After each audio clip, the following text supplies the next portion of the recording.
अरे बाप, मेलो रे मेलो.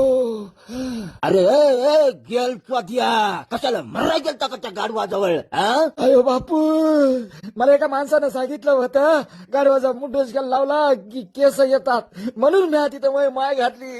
अरे अरे अरे अरे अरे अरे ए झाकण झुलिया, असं काही करत जाऊ नको. हा बापू, मग मी काय करू? या टकलामुळे मग लग्न होईना झालंय. एक काम कर, मायच्यान खोट नाही सांगत, गॅरंटी नाही. तू छत्रपती संभाजीनगरला जाय, तिथं तू श्री दत्तकृपा ॲक्युप्रेशर, ॲक्युपंक्चर, नॅचरोथेरपी योगा सेंटरला जाय भाऊ. तिथं तुला 100% नाही 200% तुला इलाज होईल. कारण तिथं केस गळतीवर उपचार, टकलावर उपचार, अनुवंशिक टकलावर उपचार किंवा मध्येच आलेलं टक्कल अचानक होणारी केस गळती यावर खात्रीशीर इलाज होईल. हे बाय गॅरंटी देतो मी तुला. 6 महिन्याची ट्रीटमेंट आहे. जर का 6 महिन्यानंतर केस आले नाही ना, ती मिशी काढून फिरीन. हो चल जाय. हो बापू, मी आताच जातो.